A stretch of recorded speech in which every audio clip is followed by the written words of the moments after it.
denmisɛn ani maabakɔrɔba an ka foli ani tanuni an b'o ta ka di aw bɛɛ lajɛlen ma bi alamisa décembre kalo ye tile 26 sɔrɔ limanaw min ye aw ka kunnafoni sɛbɛnw ye olu lakali waati sera an fɛ yan awa nin ye laadala jɛmukan de ye min bɛ sigi aw ye don o don awa k'a daminɛ ntɛnɛn fo ka se jumadonyaw ma limanaw an mana se nin kɛnɛ kan jagoyalen bɛ an kan min ye kunnafoni gafew ye an ka o ɲini ka se ka u lakali aw ye bamanankan na ni an sigilen o de kɛnɛ kan o kumana min kun ye kunun ye o kun ye an balima kerecɛnw olu ka seli ye an bɛ dugawu de kɛ an balima kerecɛnw ani silamɛw ala k'an kanbɛn ala ka san caman ala ka o yira an na o kumana min ye Noël seli ye hakili la ɲɛnɛmayara Mali fantan naani ani diɲɛ fantan naani bɛɛ lajɛlen fɛ awa san caman ani Mali yɛrɛ basigili an b'o de ɲini bi ala ka o nɔgɔya an ye ni an sigilen kɛnɛ kan limanaw gafew bɔra gafe saba b'an bolo kɔrɔ yan min ye l'indépendant ale bi yan Nouvelle Horizon ale bi yan min ye l'indicateur du renouveau ye an garijɛgɛ donna nin gafe saba la awa ka se ka olu lakali aw ye laadiriya kɔnɔna la kuma na an b'aw fo dan tɛ foli min na an b'a fɔ in na aw bisimila jaga baara don ne yɛrɛ tɔgɔ ye Amadu Jalo ka kunnafoniw lase aw fan fɛ ni ka taa se minnu b'an bila bɔlɔlɔ sanfɛ ni o y'an ka page Facebook ye o ye awa Lamine Kulubali Musa Hayidara Isa fo ka taa se wa Augustin Ishubi ma ni Isuf Sangare olu ka baara y'o ye ni an sigilen o de kɛnɛ kan limanaw aw minnu bɛ k'an filɛ ani aw minnu bɛ k'an lamɛn fana o kumana an tɛ ɲinɛ k'aw fo sabu n'i y'a mɛn anw sigira yan aw fana de a kun ye aw de ye o kumana an b'aw fo gafew la an b'a daminɛ ni min ye o ye awa l'indépendant ye limanaw fasirili sɛbɛn in ka kuma la bi a ka daɲɛ fɔlɔ yɛrɛ la a y'a yira k'a fɔ ko min bɛ awa diɲɛ tɔnba n'o ye ONU ye ale ka ciden dɔ ni min ɲɛsinnen bɛ awa min ye hadamadenya ye hakɛ tɔbɔtɔli koɲɛw ma ale tun bɛ taama la Mali kɔnɔ yan ni o ye expert de l'ONU ONU ka nin hakili juru cannen min filɛ nin ye awa ko a nana Mali la a nana bɔ an ye limanaw nka bɔlen ɲɛ in tɛna fɔ ka na dɔrɔn ka na an ɲɛda lajɛ ka taa dɛ a kɔni nana jateminɛ de la jateminɛ ninnu ye minnu ye awa ka na lajɛ an ka jamana awa a bɛ labɛn jumɛn na awa lakanako b'a la kalatakow b'a la awa yɔrɔ ale yɛrɛ ka baara ye buna hadamadenya yɛrɛ hakɛ jo sariyaw bɛ se ka lafasa cogo min na Eduardo Gonzales cɛ in tɔgɔ de ye o n'o ye expert indépendant ye awa a ka nali la Mali la yan ka na lajɛ Mali hadamadenw ka hakɛ bɛ cogo di awa o de senfɛ limanaw a y'a yira k'a fɔ ko min ye kalataw ye ko a b'a ɲini kalataw ka se ka kɛ jɛlenya kɔnɔ awa bonya yɛrɛ bɛɛ lajɛlen kɔnɔna la l'indépendant ka ɲɛfɔli la Masire Diop min ye fasiri kɛ a y'a yira k'a fɔ ko min ye awa yɔrɔ hakililajigin na n'an y'a hakili munumunu ka taa kɔfɛ dɔɔni awa nin kalatako kuma in yɛrɛ fɔra Mali gouvernement fɛ novembre kalo tile 27 u ka ministre ka laadala ɲɔgɔnye min kɛra jamanakuntigi général d'armée Assimi Goïta yɛrɛ tun b'o kɛnɛ kan ye Assimi Goïta y'a yira k'a fɔ ko kalataw bɛna labɛn awa kalata minnu bɛ yen n'a bɛ kɛ kalata jɛlenw ye ani basigi kalataw yɔrɔ ma hakili b'o la o fɔra novembre kalo tile 27 n'o kuma fɔra limanaw diɲɛmaa b'a fɔ k'a fɔ ayiwa Mali jamana ɲɛmɔgɔw aw kɔni a bɛ fɛ ka kalata boloda maa min nana Mali la yan n'o ye awa diɲɛ tɔnba ka nin ciden ye Eduardo Gonzales ale kɔni hakili tora o la sabu a y'i da don kalata kuma la a ko k'a b'a ɲini Mali jamana ɲɛmɔgɔw fɛ a kana kɛ kuma ye u ka waati kɛrɛnkɛrɛnnen di jamanaw n'o ye awa min ye calendrier ye limanaw ka se ka kalata ninnu waatiw fɔ awa kalata ninnu bɛ se ka labɛn waati kɛrɛnkɛrɛnnen ninnu na cogo min na awa bonya ani karama kɔnɔna la limanaw n'i y'a lajɛ min ye tamasiyɛn wɛrɛw ye diɲɛ tɔnba ka ciden ye min fana fɔ o ye k'a fɔ ko ale kɔni ka jate la politiki mɔgɔ minnu kun minɛnen bɛ ni maa 11 don olu bilali la décembre kalo tile 5 tɛmɛnen k'o ye tamasiyɛn ye awa tamasiyɛn min ni maa bɛ se k'a fɔ ko awa basigi awa ɲɔgɔn faamuya Mali politiki bunakun kan awa k'o ye tamasiyɛnba ye o kɔfɛ limanaw min ye Kayi mara la yɔrɔ min kuma kun fɔlen bɛ n'o kɛlen bɛ k'an ka jamana awa hali sisan bunahadamadenya hakɛw k'a to kɔ o ye jɔnya wale ye limanaw ko Kayi mara la kosa in na a jarala k'a fɔ ko sariya tigilamaw ye wulikajɔ dɔw kɛ walasa min ye sariya dɔw ye o bɛ se ka ta jɔnya bɛ se ka kɛlɛ ka bɔ an ka jamana kɔnɔ cogo min na min ye Eduardo Gonzales a ko ko o baara in o diyara a ye kosɛbɛ o ka bɔ yen nɔ min ye awa lakanako kuma fana jamanaw a ma ɲinɛ o kɔ sabu n'i y'a mɛn hadamadenya hakɛ bɛ tiɲɛ Mali la bi lakanako sen b'a la Gonzales y'a yira k'a fɔ ko min bɛ a b'a ɲini jɛkulu min sigilen bɛ buna hadamadenw ka hakɛ tɔbɔtɔliko la n'o ye commission vérité justice et réconciliation ko ale k'a ka gafe min n'o ye rapport final ye a k'o bila sen kan walasa wa min bɛ maa minnu bɛ yen n'u bɛ nin walejugu ninnu na hadamadenw ka hakɛ ka tereke kuma bɛɛ ko k'olu ɲini k'u bila sariya ɲɛma o kɔfɛ limanaw a ko halisa lakanabaliya a ye jateminɛ min kɛ ko o ɲɔgɔn ɲɛnen bɛ Mali cɛmancɛw la misali bɛ ta Bayangara kan limanaw Bayangara kosa in na décembre kalo tile 15 ka taa bila tile 20 na yɔrɔ maa 33 o de fagara ye fu maa bamanciw fɛ Eduardo Gonzalez ko o ma bɛn o min filɛ nin ye ko a b'a ɲini Mali sariya tigilamɛw fɛ u ka olu ɲini k'u bila sariya ɲɛma limanaw min ye halisa buna hadamadenw ka hakɛ ko la a ko Mali la yan nɔ maa minnu bɛ minɛ ka taa kaso la olu fana ni hakɛ de ka kan a ko Mali kasobon minnu bɛ yen nɔ a ka lajɛ limanaw fɛɛrɛ ka ɲini kɛnɛ ka sigi walima ma kasoladenw fana ye maaw ye maa minnu n'u ka hakɛw ka kan u fana n'a ma ɲɛ k'a fɔ u bɛ kaso la u kana kɛ i b'a fɔ bolo kɔfɛ fɛn hakɛ dɔw bɛ yen u ka di u ma ani hali ni u bɔra kaso la limanaw u bɛ se ka don buna hadamadenya yɛrɛ hukumu kɔnɔ cogo min na o bɛɛ ka labɛn min ye Eduardo Gonzalez a ka laɲiniw kɛra nin ye fana a ko a b'a ɲini furanjɛla fanga ɲɛmɔgɔw fɛ kalata ko in kɔni limanaw a y'i sinsin o de kan dɛ a ko kalata in ka se ka labɛn joona walasa Mali ka se ka bɔ furanjɛla fanga kɔnɔ min ye conseil des droits de l'homme ye kɛrɛnkɛrɛnnenya la o kan ka sigi kɛ mars kalo la san 2025 san kura natɔ in walasa u ka se k'o sɛbɛnw da diɲɛ tɔnba ɲɛkɔrɔ ni dɛmɛ bɛ ta ka ɲɛsin Mali furanjɛla fanga ma o dɛmɛ na ta ka ɲɛsin a ma o bɔlen kɔ yen limanaw an ka conseil national de transition n'o ye député ninnu ye olu ka sigi min n'o ye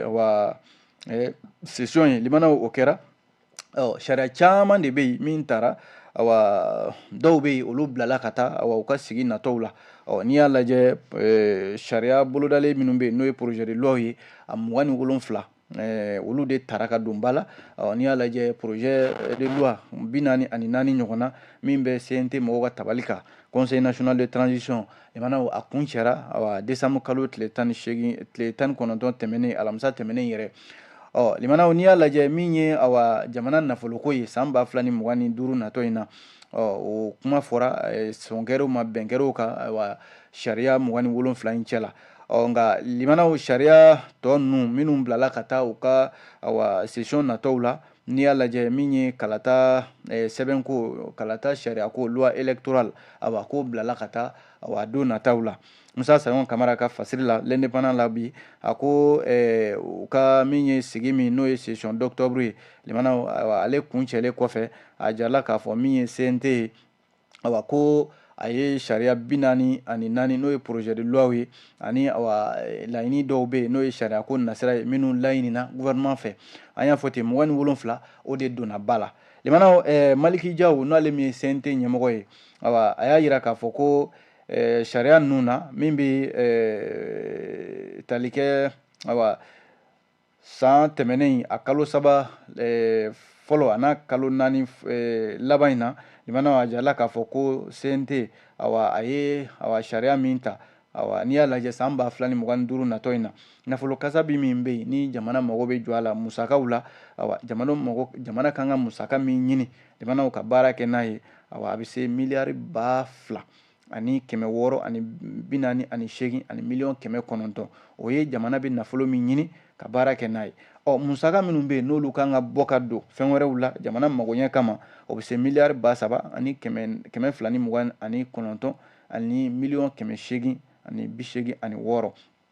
limanaw n'i ye olu camancɛ lajɛ jamana kan ka mago jɔ nafolo min na ka se ka o dafa k'olu kɛɲɛ ni ɲɔgɔn ye a bɛ se miliyari 500 ani 80 ɲɔgɔnna ma o mana bɔ yen limanaw sariya wɛrɛ minnu bɛ yen n'olu taara n'olu kan ka don ba la CNT fɛ a jarala k'a fɔ ko code pénal ani code de procédure pénale ka taa se magistrats ka koɲɛ ma statut de magistrat ani greffiers ka n k'a fɔ olu ka sariya ko fana ka taa se sariya min fana bɛ yen n'o ye organisation judiciaire ye an ka sariya tigilamaw yɛrɛ ka baaraw bɛ labɛn cogo min na ka taa se nafolo ɲagami min ye blanchissement des capitaux ye o sariya fana tara limanaw ka taa se an ka laadala ɲɛmɔgɔw autorité de légitimité traditionnelle ko sharia fana tara olu kunganko la o mana boyi cour constitutionnel fana sharia tara ale kunga cour suprême ale fana aywa sharia tara ka taa se cour des comptes ma ani sharia wɛrɛw lemana min bɛ gouvernement fana kunka o mana boyi Maliki Jawo y'a yira k'a fɔ ko min bɛ tali fana kɛ a jala k'a fɔ ko gouvernement awa ɲininkali 21 de kɛra ka sɛmɛ gouvernement la nka ɲininkali 21 na ko 13 de bɛ yen gouvernement sera ka jaabi di o la ka ɲɛsin awa CNT maaw ma o mana bɔ yen limana an y'a fɔ ten kuma daminɛ na loi électorale sariya min bɛ an ka awa kalatakow bɛɛ lajɛlen la o tun bɛ CNT ka tabali kan nka u ma se ka o larawe o bilala ka taa awa u ka sigi natɔ ninnu na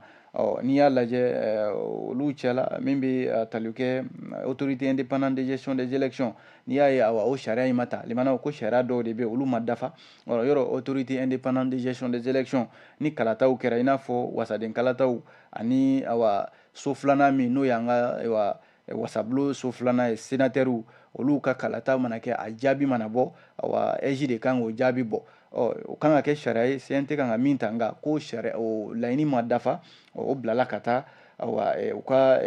sigi natɔ ninnu na limana min ye décembre kalo tile 5 tɛmɛnen ye min ye awa premier ministre Abdoulaye Mayiga ko n'i y'a lajɛ kalata taabolow la awa sariya dɔw fana bɛ yen sɛbɛn dɔw bɛ yen olu kan ka kalata sɛbɛnw dafa o seginna gouvernement ma a ka taa ɲini k'olu fana dafa o mana bɔ yen min ye n'i y'a lajɛ yamaruya dira gouvernement ma limana a ka sariya dɔw ta a yɛrɛ kɔrɔ n'o ye ordonnance ye nka ko min ye kalata kow ye ani awa sariya minnu bɛ yen n'o bɛ awa kuma awa an ka kalata baaraw kan awa ko a ɲini tɛ gouvernement fɛ a ka i da don o la fɔlɔ yanni sigi natɔ ninnu cɛ l'indépendant limana ale ka kunnafoni don o mana bɔ yen a jarala k'a fɔ ko yɔrɔ min kun tɔgɔ dalen bɛ CEDEAO la yɔrɔ CEDEAO ni min ye Mali tɛ kɛrɛnkɛrɛnnenya la AES yɛrɛ tɛ bilen u tɛ ɲɔgɔn kan fɔ ko ka CEDEAO ka yɔrɔ min kun tɔgɔ dalen b'a la limana n'o bɛ Bamako yan nɔ u y'a tɔgɔ falen a jarala k'a fɔ ko place de la confédération des états du Sahel yɔrɔ in tɔgɔ de kɛra o ye nka kɔrɔlen a tɔgɔ tun bɛ wele de ko place de la CEDEAO n'i y'a lajɛ sibiri tɛmɛnen min ye an ka premier ministre ye général de division général de brigade Abdoulaye Mayiga ale tun bɛ awa min ye nin kɛnɛ kan limana a jarala k'a fɔ an ka jamanakuntigi 3 minnu bɛ AES kunna awa général d'armée Assimi Goïta min bɛ général de brigade Abdourahmane Tiani ani capitaine Ibrahima Traoré awa olu ja o dilala limana k'o bila nin yɔrɔ kofɔlen in na koromokarili kɛra sibiri tɛmɛnen de général de division Abdoulaye Mayiga ale yɛrɛ ɲɛkɔrɔ limana ministre min bɛ yen n'o b'an ka seko ni dɔnko awa ale kunna Mamu Dafe ale fana tun bɛ yen nɔ limana a jarala k'a fɔ o dɔrɔn tɛ décret min taara a jarala k'a fɔ an ka Mali maaba minnu bɛ yen n'olu ye Mali tɔgɔ se yɔrɔ jan a bɛ se maa 28 ma minnu fana tɔgɔ dara ayiwa bɔlɔnw ni ayiwa yɔrɔ jɛrɛkɛ yɔrɔw caman na min kɔni tora maaw hakili la ni o ɲɛnajɛ kɛra o ye awa yɔrɔ min kun tɔgɔ dalen bɛ awa CEDEAO la limana o tɔgɔ falenna k'o tɔgɔ da AES la fo jamanakuntigi 3 yɛrɛ ja o dilala k'o bila yen nɔ limana nka kumaw cayara dɛ limana kumaw cayara kosɛbɛ an don min na i ko bi nka ko maa dɔw bɛ yen awa minnu ye jamanakuntigiya kɛ i n'a fɔ ala ma hinɛna Ibrahim Boubacar Keita limana ani an ka jamanakuntigi min bɛ yen bi n'o ye Alpha Umaru Konare limana ko ninnu ye jamana mara awa kumaw cayara kosɛbɛ ko munna ninnu tɔgɔ ma ta k'a da bɔlɔn dɔw la awa u yɛrɛ balolen min bɛ balola bi n'o ye Alpha Umaru Konare ale ɲɛna limana nka jarala k'a fɔ ko décret min taara sariya min taara nin ye ko sariya in k'a bɛ ta wa maaw de kan maa minnu bɛ yen n'olu tɛ balo la nka a dun jarala k'a fɔ ala ma hinɛna Ibrahim Boubacar Keita la ale kɔni tɛ balo la munna awa limana bɔlɔn dɔ fana tɔgɔ ma da a la an bɛ don min na i ko bi a kɔni kɛlen bɛ awa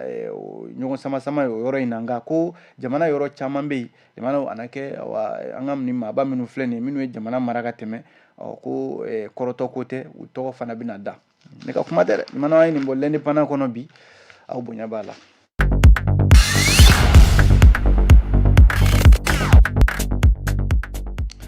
N'an bɔra yen nɔ fasiridi sɛbɛn min bɛ yen n'an ko a ma ko nouvelle horizon a kumana limanaw CEDEAO ko ni Mali ni ayiwa AES ko la kuma in kɔni cayalen bɛ bi bɛɛ bɛ k'i ta fɔ nka min ye awa benekaw ka wa ministre dɔ b'u ka jamana ni jamana wɛrɛw cɛ kuɲɛ kunna ale tun bɛ taamana Mali kɔnɔ yan UEMOA ka sigi dɔ tun bɛ ka kɛ Bamako yan nɔ juma tɛmɛnen décembre kalo tile 20 awa a jala k'a fɔ ko min bɛ AES ka bɔliko la CEDEAO la yɔrɔ kalo 6 de dira ko u bɛ se ka segin ka na n'i ye jateminɛ kɛ Benin olu ka nin ministre in limanaw ale segira ka i da don a kuma na waati min na min ye an ka ministre min bɛ an ka jamana ni jamana wɛrɛw cɛ kuɲɛ kunna Abdoulaye Diop a kɛlen kɔ ka ni cɛ in bisimila n'o ye Olusegun Ajaki Bakari o ye Benekaw ka nin ministre in tɔgɔ ye limanaw ani Abdoulaye Diop ka hakilila falen la ko tiɲɛ don ale kɔni bɛ a bɛ AES a bɛ tiɲɛ d'u ma dɛ sabu bɛɛ n'i ka hakilila don ni AES ko k'a bɛ bɔ CEDEAO la CEDEAO ko a na kalo 6 di Alliance des États du Sahel ma u ka segin ka na nin cɛ in n'o ye Benekaw ka nin ministre in ye Olusegun Ajaki Bakari a ko ale b'a ɲini halisa limanaw jamana kuntigi minnu filɛ n'u bɛ AES kunna limanaw ko a kana kɛ ko ye min bɛ dankari AES jamanadenw na o kɔni de ale yɛrɛ ka hamina yɛrɛ ye ko n'a ma ɲɛ k'a fɔ u ma bɛn ko la nka CEDEAO ye kalo 6 di AES ma limanaw Mali ni Niger ni Burkina Faso yɔrɔ janvier kalo kura san kura kalo fɔlɔ o tile 29 o de ye ko yɛrɛ bando yɛrɛ ye min ye sigi min kɛra n'o kun y'a 66nan ye CEDEAO fɛ limanaw ni CEDEAO ko ale y'a mɛn ko AES ka bɔli a tɛ segin kɔ bilen CEDEAO ko la an bɛ don min na ko bi min ye bɛɛ kɔni bɛ k'i ta fɔ min bɛ Benekaw ka nin ministre in ko fɔ ale y'a jira k'a fɔ ko n'i y'a dan ale kɔni ma AES hali n'a sɔrɔla a bɛ bɔ CEDEAO la nka ko a bɛ n'a fɔ jamana 3 in fana bɛ fɛ de walima CEDEAO de bɛ fɛ kalo 6 in ka a waati lajɛ ka se ka i labɛn walasa ni tɔnden 3 in ko k'u bɛ bɔ fana a kana kɛ gɛlɛya ye ka ɲɛsin u ma walima AES fana waati natɔ ninnu kɔnɔna la u fana bɛ se ka u sinsin a kana kɛ gɛlɛya ye ka ɲɛsin u ka jamanadenw ma limanaw Nouvelle Horizon an ye nin sɔrɔ a kɔnɔna la min ye an balima chrétienw ka seli ye limanaw o kɛra kunungo Noël seli évangélique protestants Bamako kura seli kɛra yen nɔ limanaw min bɛ a sen fɛ a jala k'a fɔ Mali jamana marabaw ko dugawu kɛra u ye n'i ye jateminɛ kɛ Révérend Noum Ag Infa Yatara ale ka ɲɛfɔli la ko dugawu min kɛra limanaw walasa an ka jamana marabaw ani jamana sariya tigilamaw u ka se ka baara kɛ ni kodɔn ye o de la min ye an balima chrétienw église évangélique protestante min filɛ nin ye Bamako kura k'u ye Noël seli kɛ limanaw décembre kalo tile 25 san 2024 kunungo yɛrɛ limanaw seliw yani Noël seli dɔ yɛrɛ cɛ sufɛla fɛ u tun bɛ ala deli la église kɔnɔna la ye limanaw a kɛra an ka ministre min bɛ an ka diinɛ ko kunna Mamadu Kone ani premier ministre kɔrɔ Musa Mara ale fana tun bɛ yen ka taa se min ye an ka politiki ɲɛmɔgɔ caman ma olu tun bɛ a ko kɛnɛ kan limanaw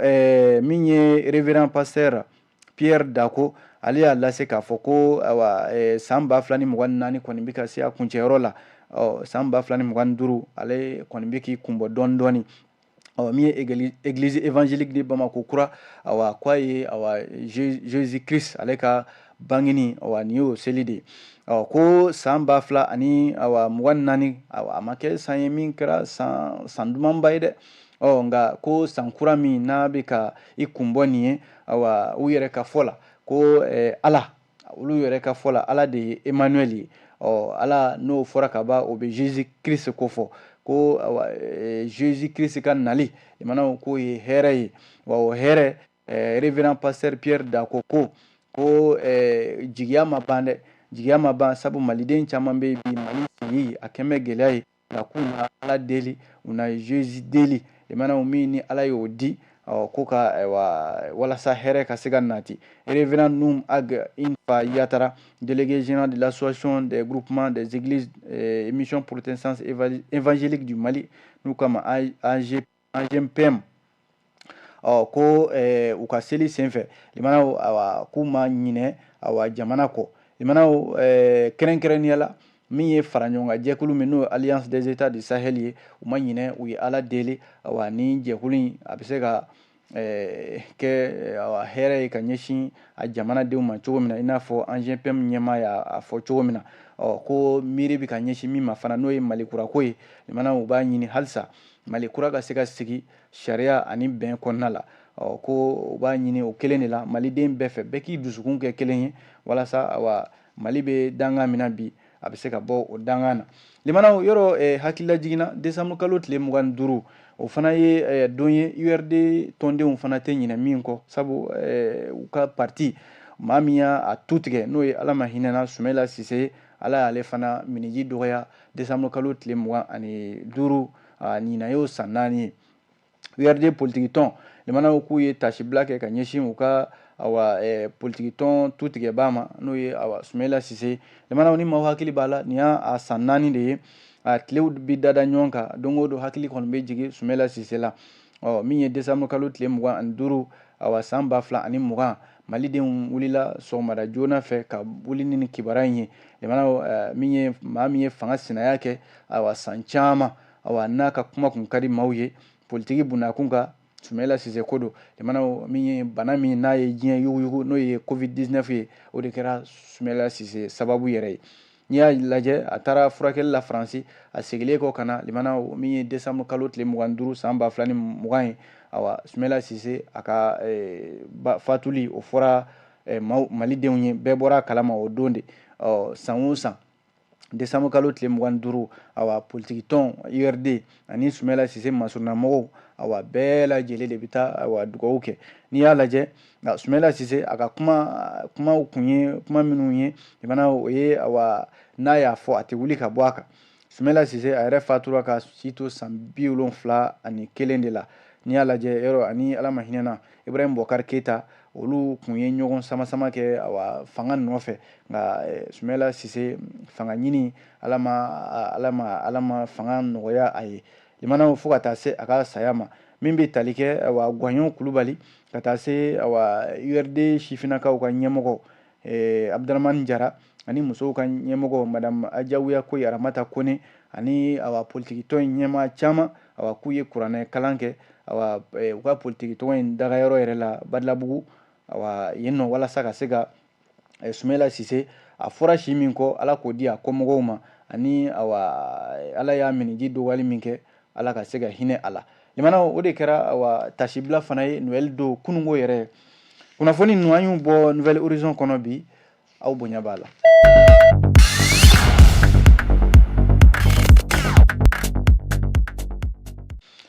N'an bɔra yen nɔ limanaw fasirili sɛbɛn min bɛ yen n'an b'o ta o ye l'indicateur du renouveau ye a kumana limanaw a y'a jira k'a fɔ ko bi alamisa e ko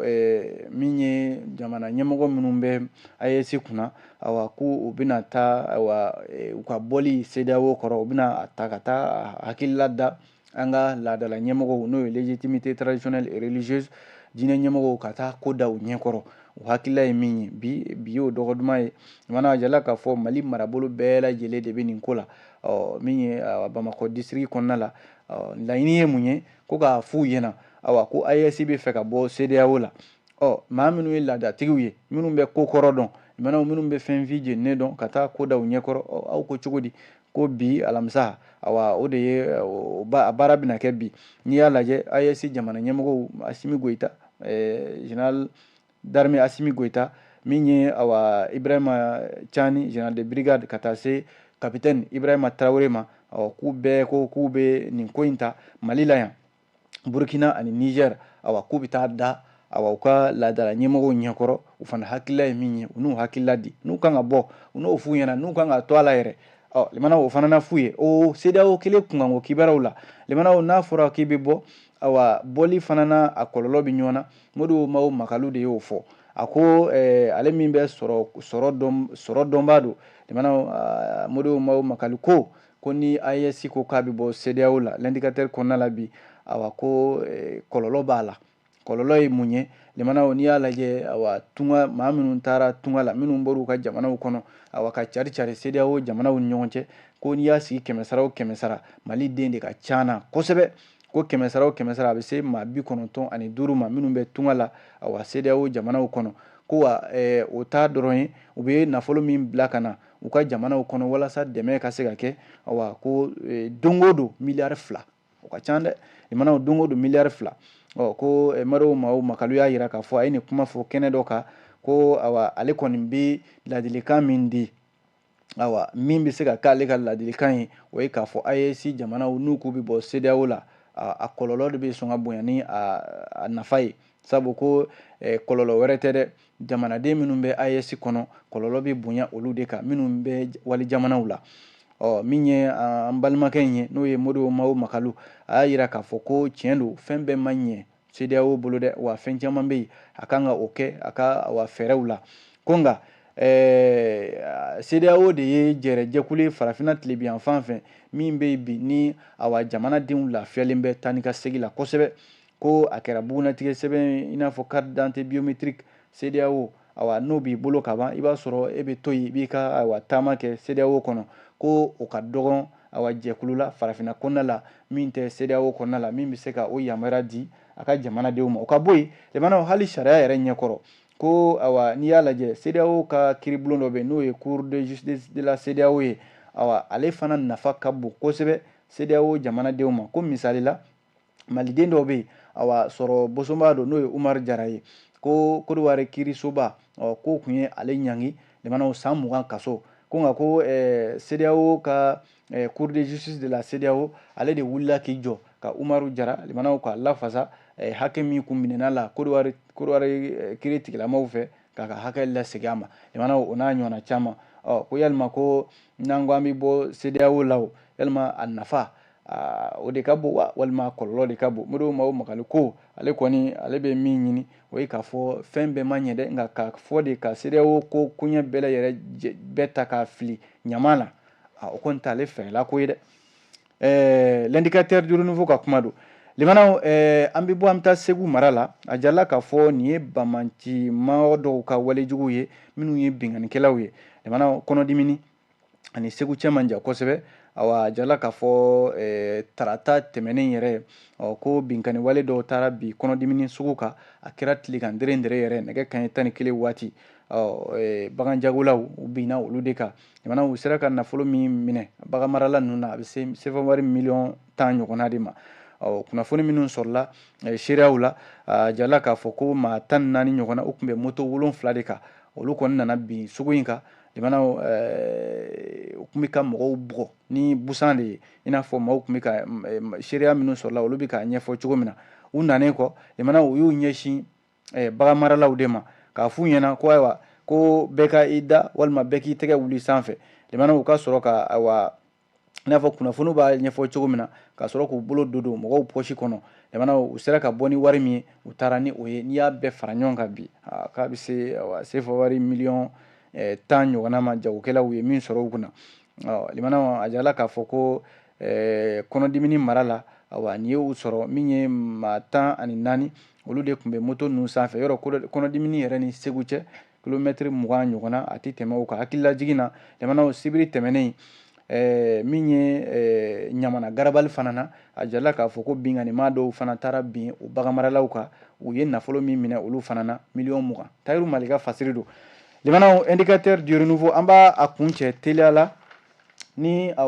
nin kunnafoni ye min fana man di sabu a jarala k'a fɔ yɔrɔ Mali fana ye tuŋata jamana de ye limanaw ni kunnafoni bɔra ka bi k'a fɔ sifinnaka maa 56 ɲɔgɔnna ninnu tora kɔgɔjiba in na n'o ye océan ye u taatɔ tunga la jamanaw ko Kayi u ka sifinnakaw ka jɛkulu min n'o ye conseil régional de la jeunesse de Kayi ko a bɔra a kalama k'a fɔ maa 56 k'u tun bɛ ka bɔ Moritani k'u kunda Espagne kan limanaw olu kɔni ma nazara jamanaw ɲɛna ji y'u dun a bɛ se maa 56 ɲɔgɔnna ma dugu minnu filɛ i n'a fɔ Tafajiriga Jɔnbugu maa 12 o bɔra yen limanaw min ye Marena Jɔnbugu maa 41 bɔra yen min bɛ Jomu maa 2 bɔra yen Kanamakulu maa 1 bɔra yen limanaw n'i y'a bɛɛ fara ɲɔgɔn kan a bɛ se maa 56 ma minnu tun bɛ ka bɔ Moritani k'u kunda Espagne jamana kan limanaw ala y'u miniji dɔgɔya min ye conseil régional de Kayi a ɲɛmɔgɔ Adama Hamadi Sangare awa k'u bɛ dugawu de kɛ Ala ma hinɛna awa ni sifinaka ninnu na jamana ko nka u b'a ɲini Mali jamana ɲɛmɔgɔw fɛ sa u k'a lajɛ u ka baaradaw dayɛlɛ ten sa Mali marabolo min n'o ye Kayi ye walasa sifinakaw ka tunganata in dɔ na bɔ a la an bɛ dugawu de kɛ Ala ka hinɛ u la l'indicateur du renouveau limanaw an ye nin sɔrɔ a kɔnɔ an b'a bila yan ni Ala sɔnna sini an bɛ ɲɔgɔn sɔrɔ yan gafe kuraw bɛ bɔ k'o lakali aw ye ladiriya kɔnɔna la kuma aw ni ce a kan bɛn diɲɛ waati wɛrɛ